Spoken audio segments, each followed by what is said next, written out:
अख्तर्स educational academy welcomes you all, जहाँ किया जाता है ऐसे टॉपिक पर डिस्कशन जिसका थ्योरेटिकल अप्रोच हार्डली और रियरली कहीं अवेलेबल हो। आज के वीडियो क्लास में हम जिस टॉपिक पर डिस्कशन करेंगे वो टॉपिक फिजिक्स से लिया गया है, इलेक्ट्रोस्टैटिक्स में गॉस थ्योरम। गॉस थ्योरम जिसका एप्लीकेशन है इलेक्ट्रिक फील्ड को किसी पॉइंट पर किसी चार्ज बॉडी की वजह से कितना इलेक्ट्रिक फील्ड हो सकता है उसके लिए एक्सप्रेशन को फाइंड आउट करना, यही इसका एप्लीकेशन है। लेकिन इस एप्लीकेशन पर हम कंसीडर करेंगे इससे पहले गॉस थ्योरम क्या है हम इसे समझ लें। गॉस थ्योरम को समझने के लिए हमें जिन टूल्स की ज़रूरत पड़ती है उसमें से एक है सॉलिड एंगल और दूसरा है इलेक्ट्रिक फ्लक्स। तो सबसे पहले हम सॉलिड एंगल पर डिस्कस करेंगे और उसके बाद फिर इलेक्ट्रिक फ्लक्स पर हम डिस्कस करेंगे। Let's proceed toward solid angle.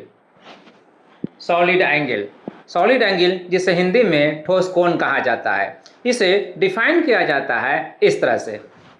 The angle formed by A section of spherical surface area at its centre is solid angle, यानी किसी गोलीय सतह के किसी भाग द्वारा केंद्र पर बना कोण ठोस कोण कहलाता है। यहाँ पर पिक्चर को क्लियर करने के लिए हम यहाँ पर एक स्फेरिकल सरफेस को इमेजिन करेंगे, एज्यूम करेंगे। स्फेरिकल सरफेस लाइक फुटबॉल, तो स्फेरिकल सरफेस का एक हिस्सा लेना है, एक सेक्शन लेना है। अब उस सेक्शन का जो बाउंड्री लाइन होगा उस लाइन को उसके सेंटर से स्फेरिकल सरफेस के सेंटर से ज्वाइन कर देना है, मिला देना है। उस सेंटर पर ज्वाइन करने से जो एंगल बनेगा वही एंगल कहलाएगा सॉलिड एंगल, ठोस कोण। इसे समझने के लिए हम यहाँ पर इस डायग्राम का हेल्प ले सकते हैं। यहाँ पर ये जो सेक्शन देख रहे हैं उस स्फेरिकल सरफेस का, उस गोलीय सतह का एक सेक्शन है जिसका ये बाउंड्री लाइन है। इस बाउंड्री लाइन के हर पॉइंट्स को उस स्फेरिकल सरफेस के सेंटर ओ से ज्वाइन कर दिया गया है। फॉर सिंपलिसिटी इसमें 1 2 3 4 5 लाइन्स को हम यहाँ पर शो कर रहे हैं, दिखला रहे हैं। तो इनके ज्वाइन करने से यहाँ पर जो ये स्ट्रक्चर दिख रहा है ये एंगल सॉलिड एंगल कहलाएगा, जो इस सरफेस के जरिए यहाँ पर बनाया जा रहा है, फॉर्म किया जा रहा है। अब इस सॉलिड एंगल को ओमेगा सिंबल से हम डिनोट करते हैं। ओमेगा, ये ओमेगा सिंबल है सॉलिड एंगल को दर्शाने का। तो अब कहीं भी अगर हम सॉलिड एंगल को डिस्कस करेंगे तो हम उसे यही ज्वाइन करेंगे। तो अब कहीं भी सॉलिड एंगल पर डिस्कशन किया जाएगा तो हम अब कहीं भी सॉलिड एंगल का डिस्कशन आएगा तो हम यही एज्यूम करेंगे कि वो सॉलिड एंगल किसी स्फेरिकल सरफेस एरिया के जरिए उसके सेंटर पर बनाया हुआ हो। तो अब कहीं भी अगर सॉलिड एंगल का डिस्कशन करेंगे तो अब कहीं भी सॉलिड एंगल का डिस्कशन होगा या डिस्कशन करेंगे तो हम उसे यही एज्यूम करेंगे कि वो एंगल एक स्फेरिकल सरफेस का सेक्शन है और उस सेक्शन से उसके बाउंड्री लाइन के पॉइंट्स को उस पॉइंट से सेंटर से ज्वाइन कर दिया जा रहा है। तो ज्वाइन करने से सेंटर पर वो एंगल बन रहा है, सबटेंड किया जा रहा है। क्लियर? यहाँ पर इस डायग्राम में स्फेरिकल सरफेस का जो बैक पोर्शन है वो यहाँ पर दिखलाना पॉसिबल नहीं है, सिर्फ इसके बाउंड्री लाइन को हम यहाँ पर दिखला रहे हैं। क्रॉस सेक्शनल एरिया का ये बाउंड्री लाइन है जो सर्कुलर होगा, लेकिन उसका स्फेरिकल सरफेस जो होगा वो यहाँ पर हिडन है, वो आपको एज्यूम करना है।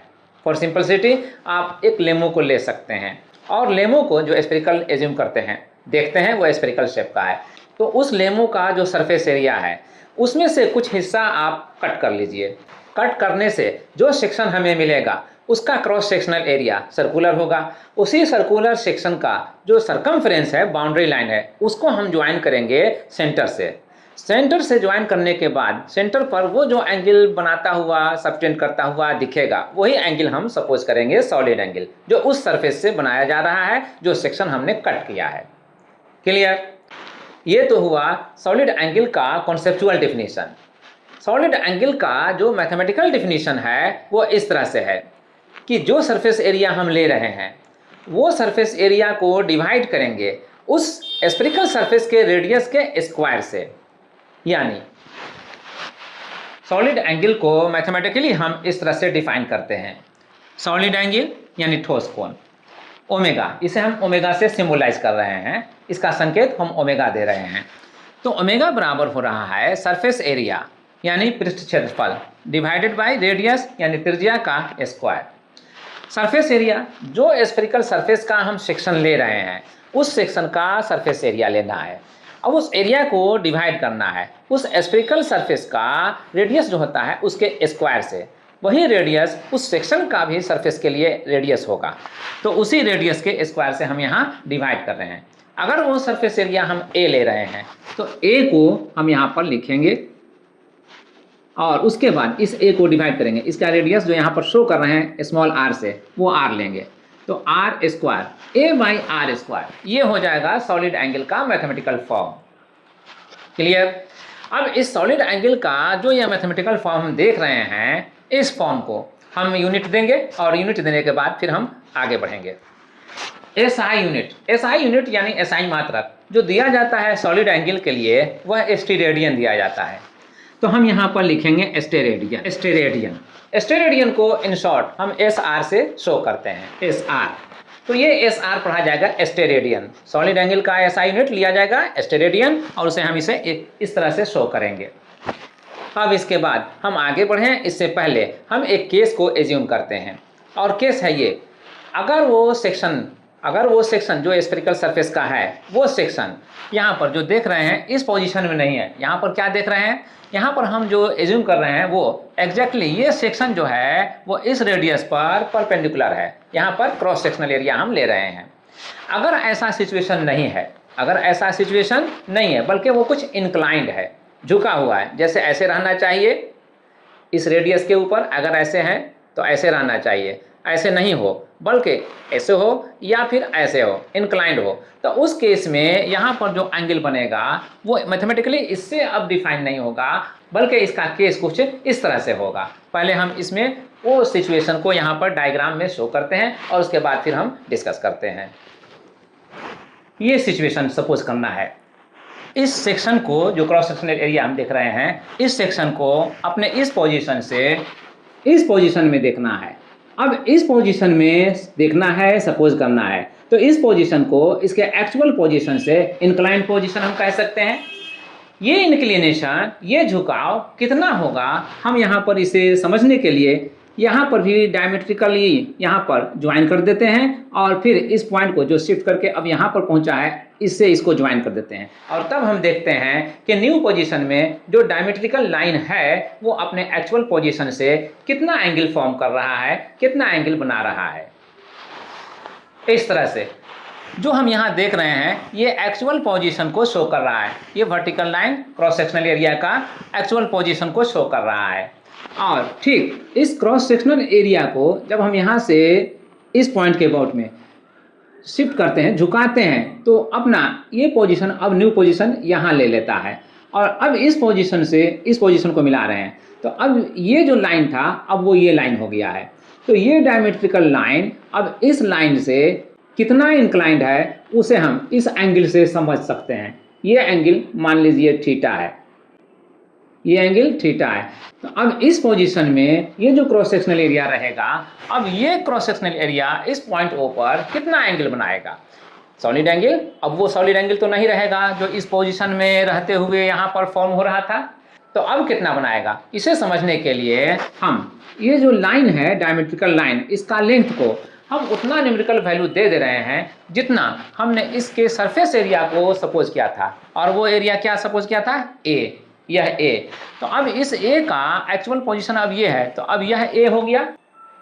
अब इस पोजीशन में रहते हुए वो इस डायरेक्शन में कितना अपना कंट्रीब्यूशन दे रहा है, कितना योगदान दे रहा है, अब हम इसे समझेंगे। समझने के लिए इस पोजीशन से ठीक हम इस लाइन पर परपेंडिकुलर ड्रा कर देंगे, यहाँ से यहाँ।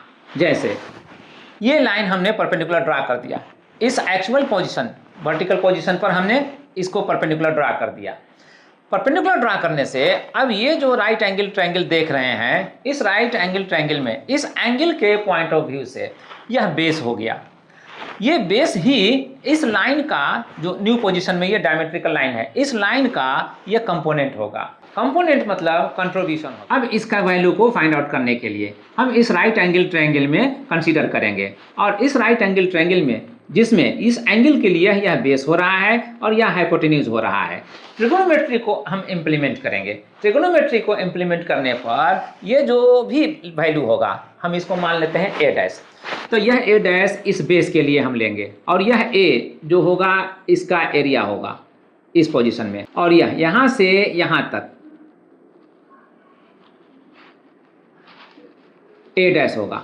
तो अब इस राइट एंगल ट्रायंगल में ए डैश बाई ए अगर हम करते हैं तो थीटा के नाम पर कॉस थीटा डिफाइन होगा। तो हम कह सकते हैं कि therefore A dash by A equal to cos theta. अब इससे हम ए डैश को फाइंड आउट करेंगे, ए को राइट साइड ले जा करके ए कॉस थीटा ये हो जाएगा। तो ए डैश का वैल्यू ए कॉस थीटा हुआ। जो एरिया न्यू पोजीशन में हम देख रहे हैं उसका ये इतना कंपोनेंट ए डैश वर्टिकल पोजीशन में है और यही वर्टिकल पोजीशन में रहने वाला कंपोनेंट इस पॉइंट ओ पर सॉलिड एंगल फॉर्म करेगा। इसलिए इसमें हम ए को अब रिप्लेस करेंगे इस ए डैश से।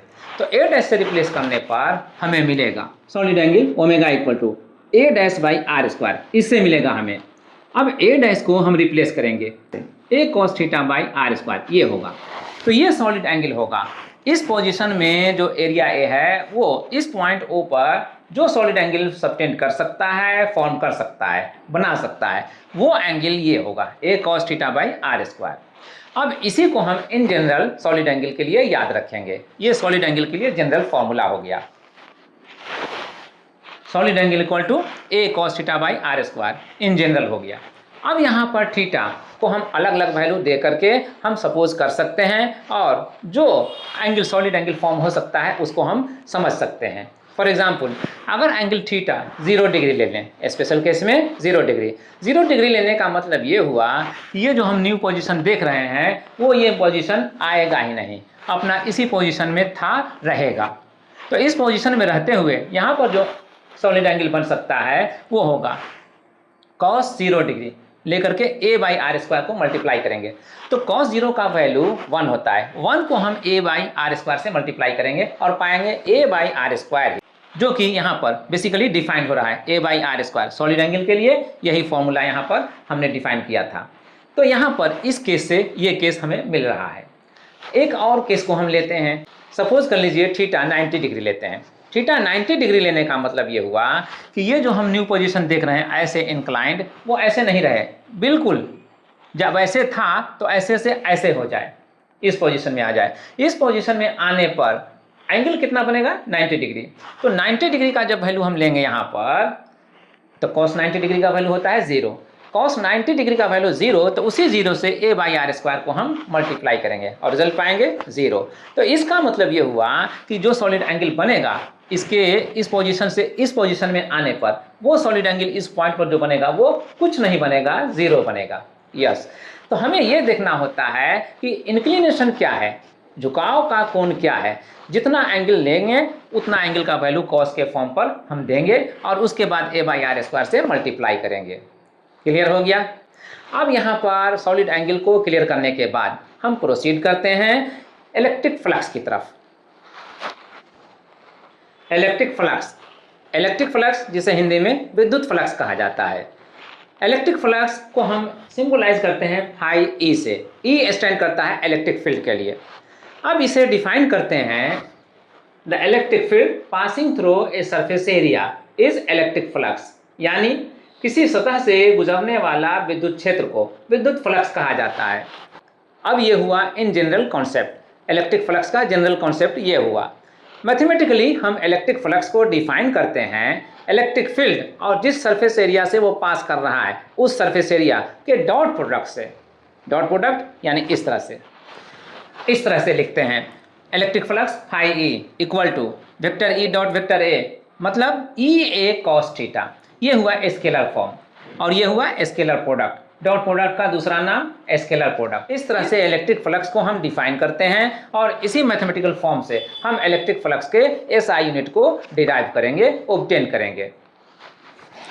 एसआई यूनिट को डिसाइड करने के लिए यहाँ इलेक्ट्रिक फील्ड का एसआई यूनिट हमें याद करना पड़ेगा, सरफेस एरिया का जो एसआई यूनिट होता है उसको याद करना पड़ेगा, और कॉस थीटा एक प्योर नंबर है, इसका कोई यूनिट नहीं होता है, इसलिए हमें इससे बोधर नहीं होगा। अब सवाल रहा इलेक्ट्रिक फील्ड का और सरफेस एरिया का। इलेक्ट्रिक फील्ड का जो एसआई यूनिट हम जानते हैं वो होता है न्यूटन पर कूलम। तो यहाँ पर इसके लिए लिखेंगे न्यूटन पर कूलम, और उसके बाद ये एरिया है, इसका एसआई यूनिट होता है मीटर स्क्वायर। तो यहाँ पर इसको हम ऐड कर देंगे इसके साथ मीटर स्क्वायर। तो न्यूटन पर कूलम मीटर स्क्वायर, ये हो गया एसआई यूनिट, एसआई मात्रक किसका? इलेक्ट्रिक फ्लक्स का, विद्युत फ्लक्स का। स्केलर आदेश। अब इलेक्ट्रिक फ्लक्स का एसआई यूनिट और उसके नेचर को समझने के बाद अब इसका डायमेंशनल फॉर्मूला क्या हो सकता है इसको भी हम समझ लें। इलेक्ट्रिक फ्लक्स का डायमेंशनल फॉर्मूला को डिसाइड करने के लिए हमें हेल्प लेना पड़ेगा इस फॉर्मूले का, जो मैथमेटिकल फॉर्म हम देख रहे हैं इलेक्ट्रिक फ्लक्स के लिए, इस फॉर्मूले का। तो ये ई ए कॉस थीटा अभी हमने जस्ट कहा है, कॉस थीटा एक प्योर नंबर है और इसका कोई यूनिट नहीं होता है, तो कोई डायमेंशन भी नहीं होता है। रहा सवाल ई और ए का, तो ई के लिए हम लिखेंगे डायमेंशनल फॉर्मूला क्या हो सकता है, और ए के लिए भी हम लिखेंगे इसका डायमेंशनल फॉर्मूला क्या हो सकता है। सबसे पहले आते हैं ई के लिए। ई जो यहाँ पर हम दे रहे हैं न्यूटन पर कूलम, डायमेंशनल फॉर्मूला में न्यूटन के लिए हम यूज करते हैं MLT-2। ये हुआ डायमेंशनल फॉर्मूला इस n के बदले में, n फॉर न्यूटन। तो इसका डायमेंशनल फॉर्मूला के बाद अब आते हैं हम यहाँ पर जो पर कूलम है इसके डायमेंशनल फॉर्मूला को लिखने के लिए। इसके लिए हम यहाँ पर अंडरस्टैंड करते हैं कूलम, चूंकि चार्ज का एसआई यूनिट होता है इसलिए हम चार्ज के बारे में जानते हैं। Q इक्वल टू दिया जाता है I और T का प्रोडक्ट से, तो I इंटू टी ये होता है चार्ज का मैथमेटिकल फॉर्म। अब I जो इलेक्ट्रिक करंट है इसका डायमेंशन होता है ये I, कैपिटल I, और ये T इसका डायमेंशन होता है T। तो आई टी इस Q का जो डायमेंशनल फॉर्मूला हो सकता है वो ये होगा आई टी। हम इसी आई टी को यहाँ पर लाएंगे, लेकिन यहाँ पर हम देख रहे हैं पर कूलम के लिए साइन ऑफ माइनस, तो अब हम माइनस का साइन इन दोनों पर देंगे, तो I पे भी माइनस पावर 1 देंगे और T पर भी माइनस पावर 1 देंगे। तो यहाँ पर हम लिखेंगे I -1 T -1, और उसके बाद ये मीटर स्क्वायर के लिए, मीटर स्क्वायर के लिए जब हम डायमेंशनल फॉर्मूला लिखेंगे तो मीटर स्क्वायर के लिए हम L2 लिखेंगे। L2 देने के बाद अब हम इसे सिंप्लीफाई कर लेते हैं और फाइनल फॉर्म दे देते हैं। M एज इट इज रहने दीजिए M, और L और L यहाँ दो जगहों पर देख रहे हैं, इसको हम गेट टुगेदर करते हैं। तो L पे पावर यहाँ देख रहे हैं 1 है और यहाँ L पे पावर 2 है, तो 1 और 2 मिल करके 3, तो यही इसका डायमेंशन हो जाएगा L3, ML3 ये। अब इसके बाद T यहाँ पर भी देख रहे हैं, T यहाँ पर भी देख रहे हैं, इन दोनों को हम इंक्लूड करेंगे। तो इसके लिए भी हम वैसा ही करेंगे, दोनों साइन ऑफ माइनस है इसलिए -2 और -1 -3। अब उसके बाद I पे पावर -1 देख रहे हैं, अब यहाँ पर यह I लिख देंगे I -1। अब इसका डायमेंशनल फॉर्मूला किसका? इलेक्ट्रिक फ्लक्स का। अब इलेक्ट्रिक फ्लक्स का डायमेंशनल फॉर्मूला हुआ ML3 T -3 I -1, ये हुआ डायमेंशनल फॉर्मूला विमियस सूत्र। तो अब हम इसको क्लियर करने के बाद अब आते हैं अपने मेन टॉपिक की तरफ, और वो टॉपिक है गॉस थ्योरम। गॉस थ्योरम क्या है अब हम इसे समझते हैं, और उसके बाद ये कैसे डिराइव किया जा सकता है इसको समझेंगे, इसको सीखेंगे, और फिर उसके बाद हम देखेंगे कि गॉस थ्योरम पर बेस्ड न्यूमेरिकल प्रॉब्लम क्या है और उसे किस तरह सॉल्व करते हैं। तो पहले हम आते हैं गॉस थ्योरम क्या है उसको समझने के लिए। ये है गॉस थ्योरम का स्टेटमेंट।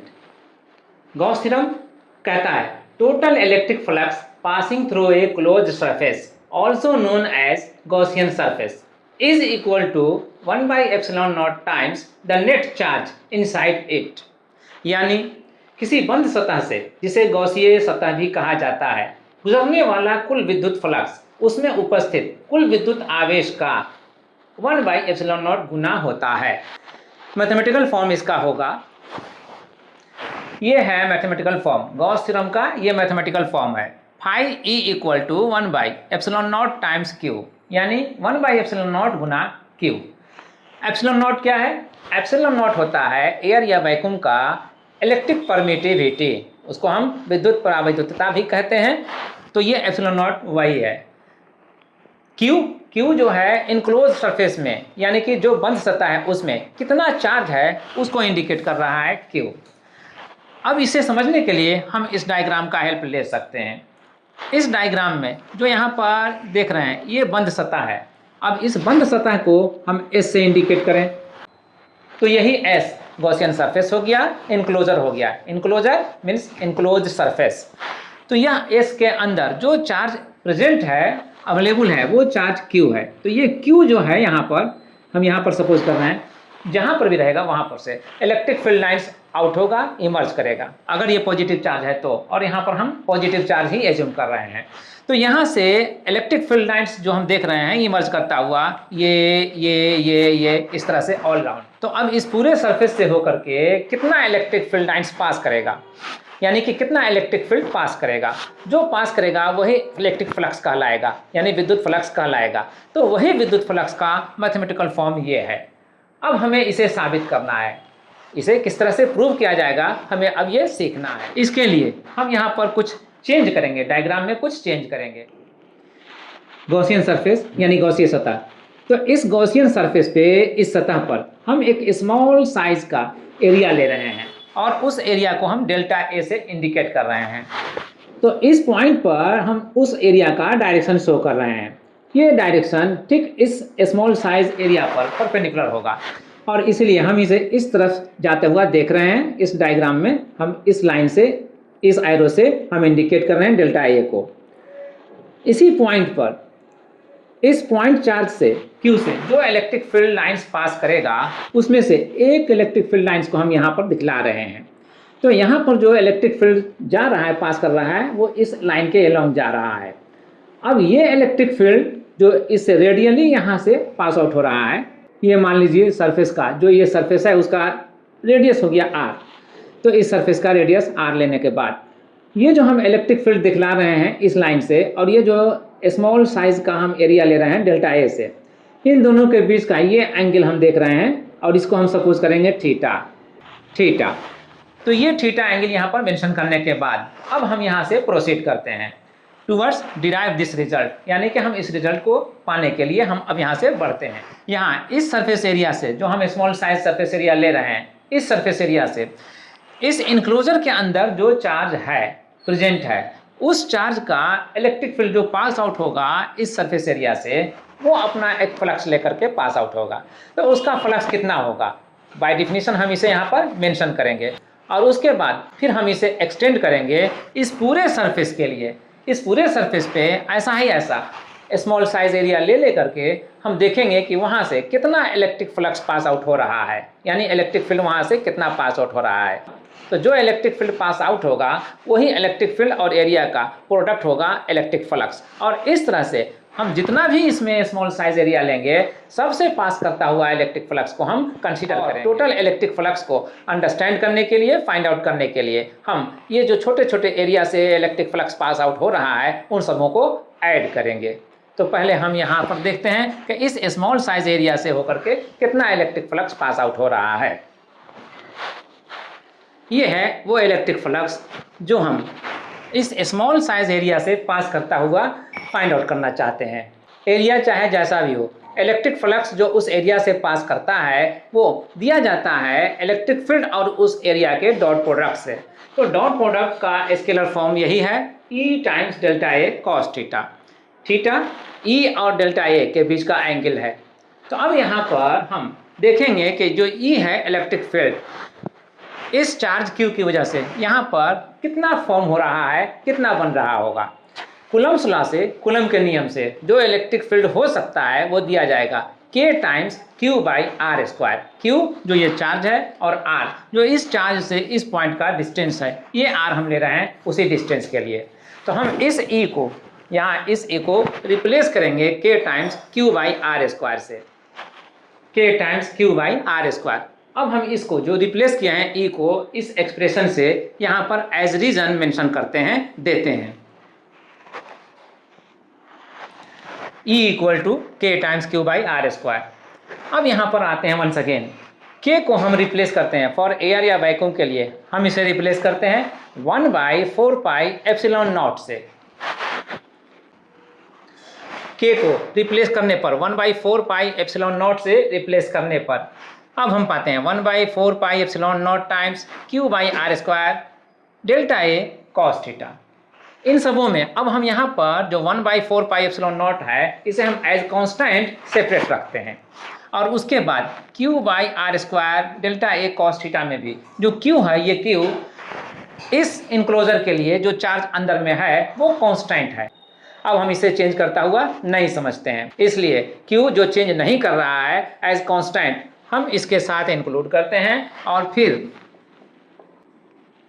इंक्लूड करने के बाद फिर delta A cos theta by R square ये जो रह जाता है, अब इसे हम सेपरेट रखते हैं। Delta A cos theta by R square, इसको अब हम सेपरेट करते हैं। तो अब ये जो कांस्टेंट क्वांटिटी है, उसके बाद ये जो आ रहा है अंडर ब्रैकेट टर्म्स जो क्वांटिटी है, उसको हम समझते हैं ये क्या है। ये जो है वो यहाँ पर अगर आए, वंस अगेन यहाँ पर आते हैं, तो इस डेल्टा ए को जो हमने लिया है स्मॉल साइज एरिया, इस इनक्लोजर पर ये स्मॉल साइज एरिया है, तो इस एरिया के जरिए जो इस पॉइंट पर जहाँ पर चार्ज क्यू को हम एज्यूम कर रहे हैं, यहाँ पर इसके बाउंड्री लाइन को अगर हम माने यहाँ से ज्वाइन करते हुए सपोज करें, तो इस पॉइंट पर यह एक एंगल को फॉर्म कर सकता है या माना जा सकता है। तो यह एक एंगल को फॉर्म करता हुआ अंडरस्टैंड किया जा सकता है और वो एंगल सॉलिड एंगल होगा, यानी ठोस कोण होगा। तो अब उस सॉलिड एंगल को, उस ठोस कोण को हम यहाँ पर मेंशन करते हैं। ये सॉलिड एंगल जो बन रहा है, इसको हम डेल्टा ओमेगा से एज्यूम करेंगे, सपोज करेंगे डेल्टा ओमेगा। तो ये डेल्टा ओमेगा इस स्मॉल साइज एरिया से जो यहाँ पर एंगल बन सकता है सॉलिड एंगल के नाम पर, वो डेल्टा ओमेगा है। अब हम जो यहाँ पर सपोज कर रहे हैं कि जो इलेक्ट्रिक फ्लक्स पास आउट हो रहा होगा इस स्मॉल साइज एरिया से, तो वैसा ही वैसा स्मॉल साइज एरिया इस पूरे इनक्लोजर पर हम एज्यूम करेंगे, सपोज करेंगे, और फिर इसी तरह से हम इलेक्ट्रिक फ्लक्स को फाइंड आउट करेंगे। तो अब हम सबको फाइंड आउट करने के बाद जो फाइनली काम करेंगे वो सबको ऐड करेंगे। ऐड करने से जो इलेक्ट्रिक फ्लक्स होगा वो होगा इस पूरे इनक्लोजर से, इस पूरे गॉसियन सरफेस से जो टोटल इलेक्ट्रिक फ्लक्स हो सकता है पास आउट करता हुआ, वो होगा। तो अब हम इसलिए इस इलेक्ट्रिक फ्लक्स को और इस जैसे इलेक्ट्रिक फ्लक्स को लेकर के हम सबको ऐड करेंगे। फाई ई इक्वल टू, ये जो साइन दिख रहे हैं इसको पढ़ते हैं सिग्मा। सिग्मा लिया जाता है जितने भी क्वांटिटीज़ होते हैं और छोटे छोटे, उन सबों को ऐड करने के केस में हम यहाँ पर ये सिग्मा का यूज़ करते हैं। तो हम यहाँ पर जो भी ये इलेक्ट्रिक फ्लक्स हो रहा है, ये जो इलेक्ट्रिक फ्लक्स है वो इस पूरे सरफेस पे, इनक्लोजर पर, पूरे इनक्लोजर पर जो भी स्मॉल साइज एरिया से होता हुआ इलेक्ट्रिक फ्लक्स पास करेगा वो सब यहाँ पर ले रहे हैं डेल्टा फाई ई के नाम पर, और सभी को हम यहाँ पर ऐड कर रहे हैं इस सिग्मा समेशन के नाम पर। तो अब हम यहाँ पर डेल्टा फाई ई को इस एक्सप्रेशन से रिप्लेस करेंगे।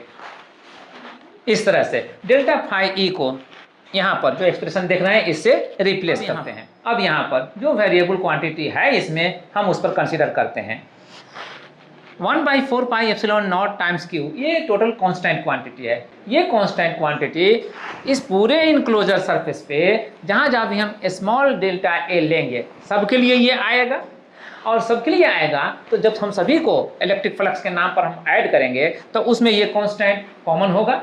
इसलिए हम इस कांस्टेंट को इस समेशन से, इस सिग्मा साइन से हम आउट करते हैं, बाहर करते हैं, और only under summation delta A cos theta by R square को रखते हैं।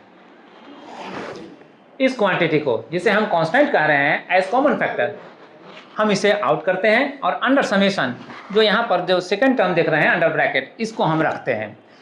तो delta A cos theta by R square ये क्या है? अभी अभी हमने डिस्कस किया कि जो स्मॉल साइज एरिया हम ले रहे हैं इस इनक्लोजर पर, ये स्मॉल साइज एरिया यहाँ इस पॉइंट पर जहाँ पर चार्ज क्यू को हम एज्यूम कर रहे हैं, यहाँ पर जो एंगल बना रहा है वो एंगल है सॉलिड एंगल डेल्टा ओमेगा। तो ये स्मॉल साइज एरिया यही सॉलिड एंगल बना रहा है। तो अब हम इस सॉलिड एंगल को यहाँ पर से हटाएंगे, रिप्लेस करेंगे और इस डेल्टा ओमेगा को लिखेंगे डेल्टा ओमेगा। ये डेल्टा ओमेगा से हमने इस क्वांटिटी को delta A cos theta by R square को रिप्लेस कर दिया। अब ये डेल्टा ओमेगा चूंकि इस डायग्राम में हम देख रहे हैं कि वो सॉलिड एंगल है, जो सॉलिड एंगल ये small size area delta A यहाँ पर फॉर्म कर रहा है, बना रहा है। तो अब हम ये देखेंगे कि सिग्मा ऑफ डेल्टा ओमेगा यानी कि जो छोटा छोटा सॉलिड एंगल यहाँ इस पॉइंट पर बन सकता है उस स्मॉल साइज एरिया से, जिसको हम एज्यूम करेंगे इस पूरे सरफेस पे जो गॉसियन सरफेस है, उस पूरे सरफेस पे जहाँ जहाँ भी हम small size area delta A लेंगे वो एरिया इस पॉइंट पर जो जो सॉलिड एंगल बना सकता है उस सब को हम यहाँ पर इंक्लूड कर रहे हैं अंडर समेशन। ये सिग्मा जो साइन है वो सबको ये इंक्लूड कर रहा है। तो अब टोटल सॉलिड एंगल किसी पॉइंट के अबाउट में कितना हो सकता है उसे हम अंडरस्टैंड करेंगे। इससे पहले ये समेशन ऑफ डेल्टा ओमेगा को हम रिप्लेस करेंगे ओमेगा से। तो summation of delta omega equal कर लिए ओमेगा के। ये ओमेगा टोटल सॉलिड एंगल है जो उस पॉइंट पर जहाँ पर चार्ज हम एज्यूम कर रहे हैं बन रहा है उस गॉसियन सरफेस से, उस इनक्लोजर से जिसके अंदर ये चार्ज है। अब हमारा इंटरेस्ट ये है कि ये टोटल सॉलिड एंगल इस पॉइंट पर होगा कितना। इसके लिए ओमेगा जो डिफाइन होता है a cos theta by R square से, इस पे आते हैं। ओमेगा जो सॉलिड एंगल के लिए यूज किया जाता है डिफाइन होता है a cos theta by R square से। अब हम इसमें ये ओमेगा को हम यूज करेंगे इस डायग्राम में। इस पॉइंट के अबाउट में टोटल सॉलिड एंगल कितना बन रहा होगा इस सरफेस के जरिए हम इस पर कंसीडर करेंगे। इसके लिए हम यहाँ पर एक एजम्पशन लेंगे। ये जो गॉसियन सरफेस हम ले रहे हैं, देख रहे हैं, ये किसी भी शेप का हो सकता है, बट फॉर सिंपलिसिटी यहाँ पर एक स्फेरिकल सरफेस को लेते हैं। जो स्फेरिकल सरफेस हम एज्यूम करेंगे उसका सेंटर हम यहाँ पर रखते हुए जब ड्रा करेंगे तो वो एक पॉइंट पर यहाँ पर जो देख रहे हैं यहाँ पर टच करता हुआ पास करेगा। तो ये इस इनक्लोजर को जो गॉसियन सरफेस है इसको कवर करता हुआ पास करेगा। तो कवर करते हुए पास करने से क्या होगा, स्फेरिकल सरफेस के केस में ये जो cos थीटा हम देख रहे हैं इसका वैल्यू 1 हो जाता है। स्फेरिकल के केस में थीटा इक्वल टू हम 0 लेते हैं। तो जब 0 लेते हैं तो अब इसके बाद यहाँ पर cos थीटा को cos 0 से रिप्लेस करेंगे। तो cos 0 से रिप्लेस करने पर यहाँ पर क्या आएगा, a cos 0 by R square यही आएगा।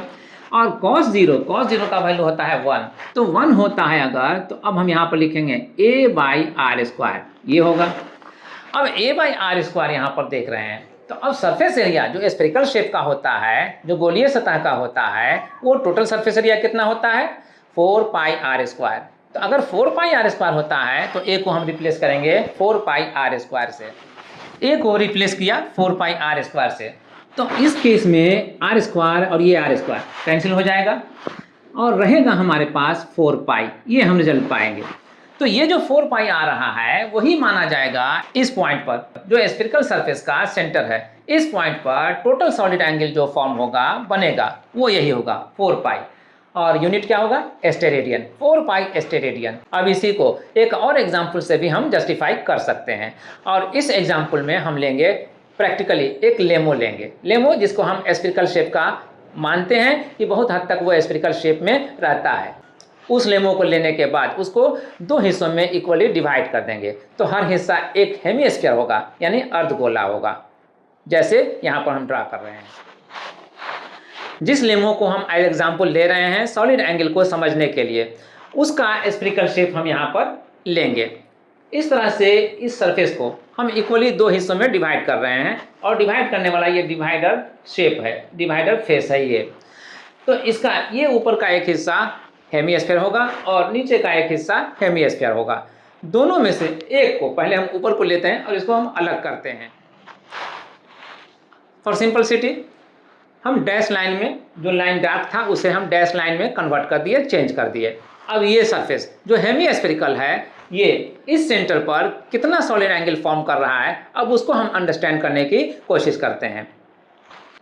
ये जो बाउंड्री लाइन देख रहे हैं वो इस हेमीस्फेरिकल का वो फेस है जो कट किया गया है, जो काटा गया है। तो इसका बाउंड्री लाइन के हर पॉइंट को हम इस सेंटर से मिलाएंगे।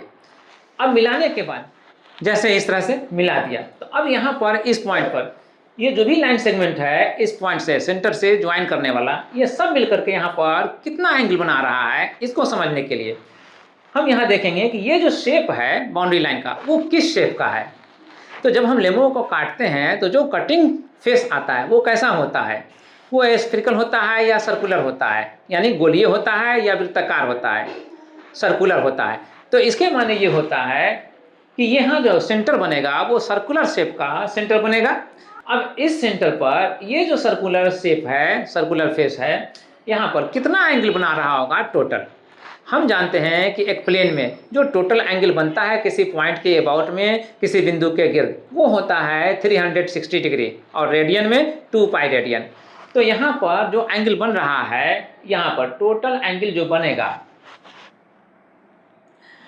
ये बनेगा और 2 पाई रेडियन का बनेगा। तो इसको आप 2 पाई ले लीजिए, ये 2 पाई रेडियन हो गया। अब थोड़ी देर के लिए लेमो का जो ये बॉटम शेप है उसको हम यहाँ पर हाइड करते हैं, छिपाते हैं। तो इसके लिए हम जैसे यहाँ पर डैश लाइन दिया है वैसे ही अब हम इसको डैश लाइन में कन्वर्ट करते हैं और इसको डार्क लाइन बना देते हैं। तो ये है टॉप शेप, लेमो का जो हेमीस्फेरिकल शेप है टॉप का पोर्शन, वो हम पोर्शन अब ले रहे हैं और इसको बॉटम पोर्शन को हम रिमूव कर रहे हैं। तो यहाँ पर इस टॉप शेप का ये जो फेस हो रहा है, जो कटिंग फेस है, वो किस शेप का है? नेचुरली वो भी सर्कुलर होगा, वृत्ताकार होगा। तो जैसे हमने बॉटम फेस के लिए आर्गुमेंट किया कि उसके सेंटर पर जो यहाँ पर सर्कुलर शेप बनेगा उसके सेंटर पर एंगल बनेगा 2 पाई रेडियन का, तो वैसे ही हम इस शेप के लिए भी, इस हेमिस्फीयर के लिए भी इसके सेंटर पर जो एंगल बनेगा वो 2 पाई का बनेगा। अंडरस्टैंड कर सकते हैं? तो अब दोनों को मिला दीजिए, जो बॉटम शेप बना रहा है सेंटर पर 2 पाई रेडियन का और जो टॉप शेप बना रहा है सेंटर पर 2 पाई रेडियन का, दोनों को मिला दीजिए। इस तरह से जब हम इस तरह से मिला देंगे, ज्वाइन कर देंगे, जो लेमो का दोनों हिस्सा है दोनों को हम एक दूसरे के ऊपर रख देंगे, तो उस केस में फिर से वंस अगेन वो लेमो हमें कंप्लीटली स्फेरिकल शेप में मिल जाएगा। तो अब मिलने के बाद टोटल सॉलिड एंगल सेंटर पर कितना बन सकता है, उसके लिए हम आर्गू कर सकते हैं कि जो बॉटम शेप बना रहा था सेंटर पर एंगल 2 पाई रेडियन का और जो टॉप शेप बना रहा है इस सेंटर पर एंगल वो भी 2 पाई रेडियन का, दोनों को ऐड करेंगे। तो ऐड करने से 2 पाई प्लस 2 पाई कितना हो जाएगा? 4 पाई। 4 पाई सॉलिड एंगल होगा। सॉलिड एंगल का यूनिट क्या लेंगे? स्टेरेडियन। तो स्टेरेडियन में 4 पाई स्टेरेडियन बनेगा। तो इस तरह से इस पॉइंट के अबाउट में जो ये स्फेरिकल शेप एंगल बना सकता है वो यही होगा, कितना? 4 पाई स्टेरेडियन का। तो अब हम यहाँ पर भी आर्गू कर सकते हैं कि इस पॉइंट पर जहाँ पर ये चार्ज क्यू रखा हुआ है इसको हम सेंटर मान करके जो भी स्फेरिकल शेप लेंगे वो यहाँ पर टोटल सॉलिड एंगल जो सबटेंड करेगा वो भी 4 पाई स्टेरेडियन का करेगा। तो 4 पाई स्टेरेडियन का एंगल सबटेंड होगा एज सॉलिड एंगल ठोस कोण के नाम पर। तो अब ये जस्टिफाई हो गया, इस एग्जाम्पल से भी जस्टिफाई हो गया। अब हम आते हैं यहाँ पर, वंस अगेन हम इस एक्सप्रेशन पर आते हैं जहाँ पर हमने छोड़ा है टोटल इलेक्ट्रिक फ्लक्स के लिए ये expression 1/4 pi epsilon naught times Q और इंटू ये ओमेगा, ओमेगा जो अब यहाँ पर दे रहे हैं 4 पाई स्टेरेडियन, इससे अब हम रिप्लेस करेंगे ओमेगा को। क्लियर?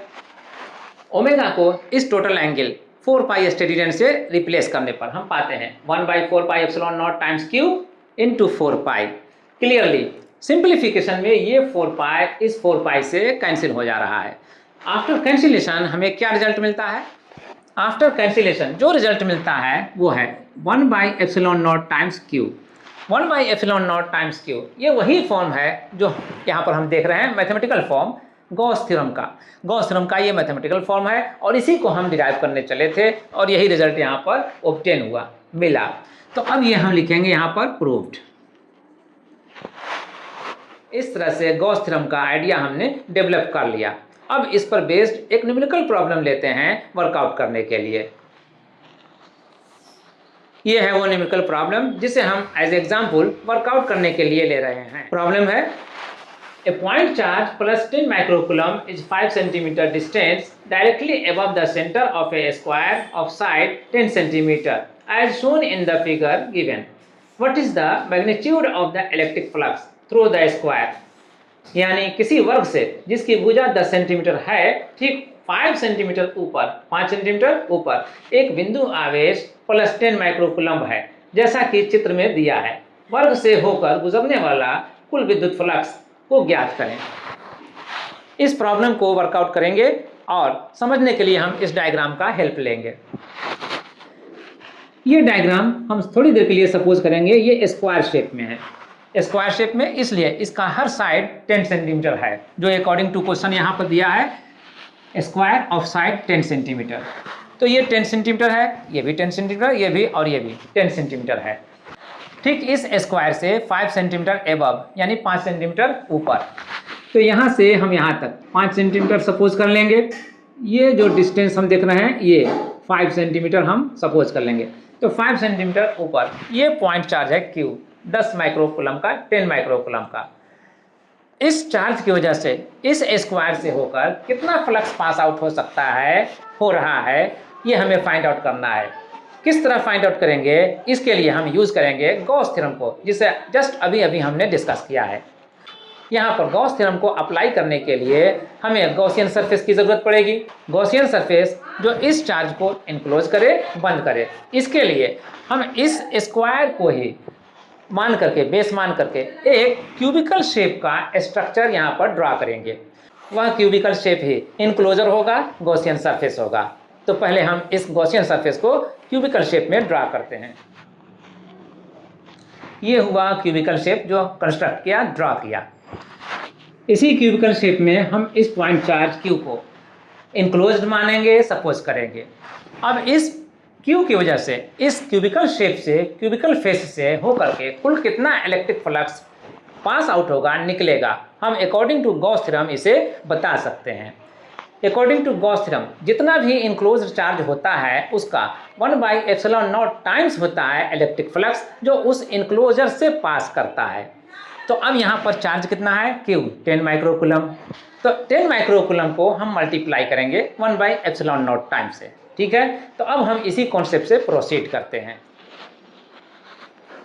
ये है वो इलेक्ट्रिक फ्लक्स जो किसी गॉसियन सरफेस से या इनक्लोजर से पास आउट हो सकता है according to Gauss theorem, Gauss प्रमेय के अनुसार। यहाँ पर जो गॉसियन सरफेस है या इनक्लोजर है वो यहाँ पर क्यूबिकल शेप का है। जो स्ट्रक्चर देख रहे हैं वो क्यूबिकल शेप का है और इसे हम एस से इंडिकेट कर रहे हैं। तो अब इसी इनक्लोजर से, इसी गॉसियन सरफेस से अकॉर्डिंग टू गॉस थ्योरम जो total electric flux pass out हो सकता है वो ये है, phi E = 1/ε0 times Q। Q इस इनक्लोजर गॉसियन सरफेस के अंदर जो चार्ज बंद रहता है, इनक्लोज रहता है, वही है Q। तो यहाँ पर चार्ज Q का वैल्यू जो दिया है अकॉर्डिंग टू क्वेश्चन 10 माइक्रोकूलम का दिया है। 10 माइक्रोकूलम से अब इस Q को हम रिप्लेस कर रहे हैं, बट माइक्रो टर्म को रिप्लेस करते हैं 10⁻⁻6 से। तो अब यहाँ पर Q को रिप्लेस करना होगा 10 × 10⁻⁻6 से। ये इतना इलेक्ट्रिक फ्लक्स हुआ। इलेक्ट्रिक फ्लक्स का यूनिट क्या होता है, न्यूटन पर कूलम मीटर स्क्वायर, न्यूटन पर कूलम मीटर स्क्वायर, या इसको आप लिख सकते हैं न्यूटन मीटर स्क्वायर पर कूलम।